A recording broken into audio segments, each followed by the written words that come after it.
I'm Rick Conlow. I am really glad you're here today. This is our Succeeding as a Leader video training series, and we're going to focus on how to listen effectively. Now, maybe you want to go get your spouse and have them watch and see how well you pay attention. I've got this little magnifying glass here. And if you hold it up to things that are small, it makes it bigger and it lightens it. And you know what? Communication is like that. If we can listen more effectively, it enlightens our whole communication with the people we work with. And as a manager, that's crucial because communication is a golden key to effective leadership, to the art of leadership. So listening, and we hear often on employee engagement surveys that there's no communication. People don't listen to our input or our ideas or take us seriously. And that comes across as a lack of respect or a lack of care or a lack of value. But here you need to know that the top salespeople, the best leaders, the most emotionally intelligent people listen more effectively. In fact, I read a study that said they listen 67% better. Now that's significant. So that means they're really zeroing in. And let me ask you a question. When somebody really listens to you, how does that make you feel? Makes you feel what? Important, doesn't it? Cared for, loved even. There was a woman I worked with named Ray Barkley. She has now passed away. Great woman, excellent leader. And Ray had this uncanny knack, and she learned it, she worked at it, that she would talk to you, and by her eye contact and facial expressions, you felt like you're the most significant person in the world. Now contrast that with me. I've got to really work at listening or I'm a horrible listener. I remember one time my wife Kelly and I were having a little argument at the kitchen table.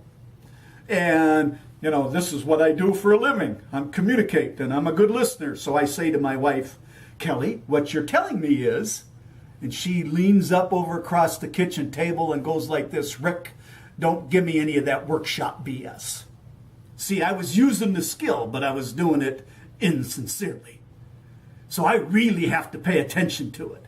Listening, really? Peter Drucker said the most important thing in communication is hearing what isn't said. And Ernest Hemingway said, when people talk, listen completely. Most people never listen, really.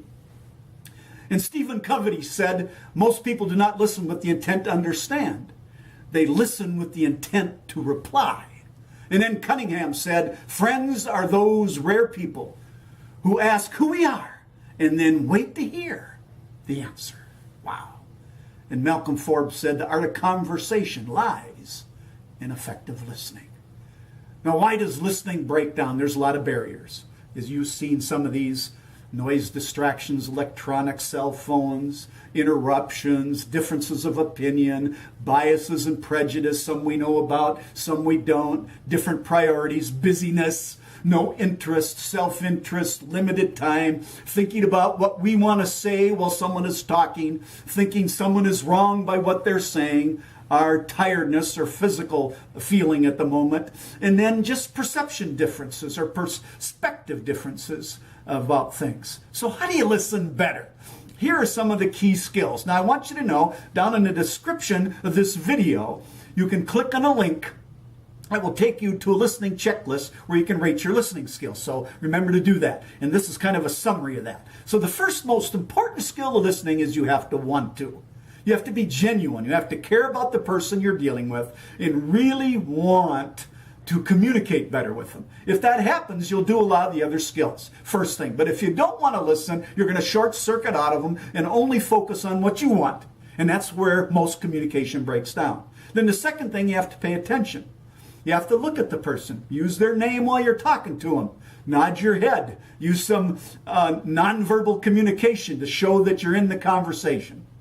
Use positive body language. You can't be leaning back or lying down or turning your back to somebody or looking away or working on the computer while they're talking to you. Because what does that communicate?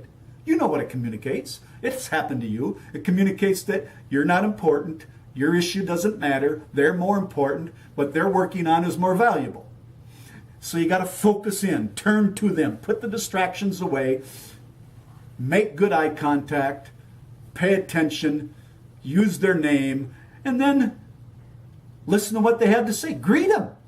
Say hello. Do a little small talk. Hear what their issue is. Ask some open-ended questions. What, where, when, why, and how to help clarify your understanding of it. Acknowledge how they're feeling. Boy, that must have been difficult. That must have been upsetting to you. I'm sorry. And then using their words if they say they were upset. Okay, so you acknowledge that.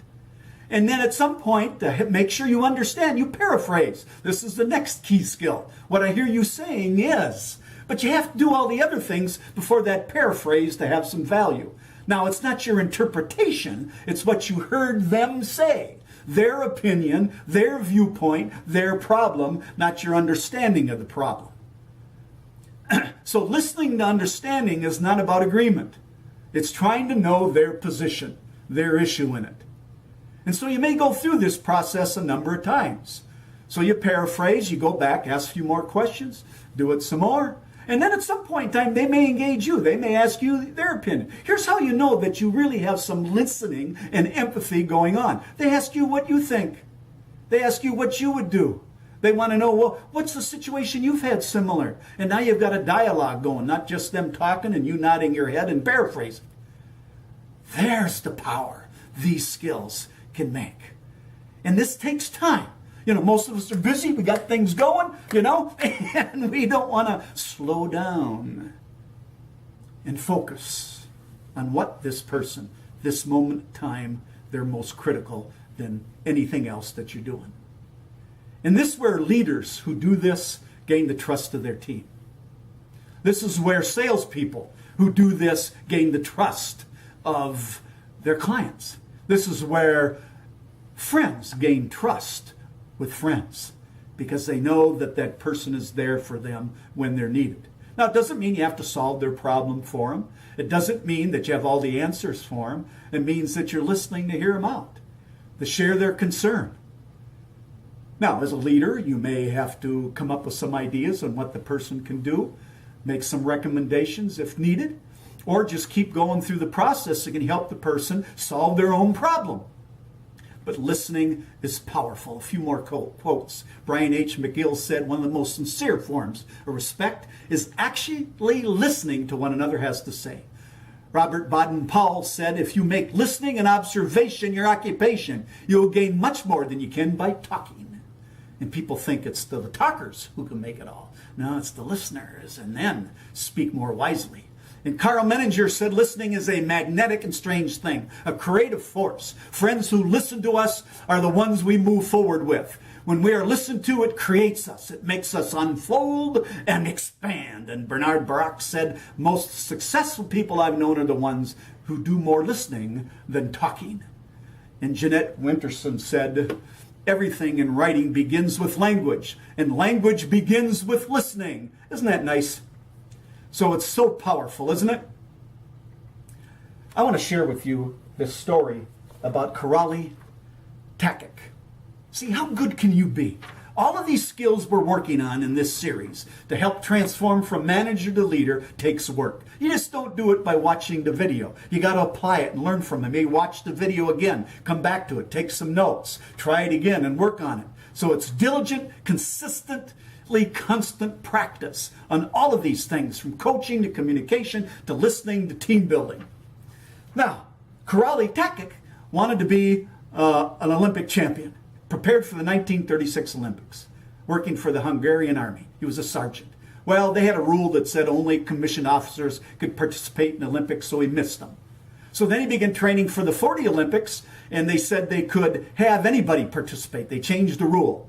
Well, they had an accident in training, and a grenade accidentally went off and damaged his right hand.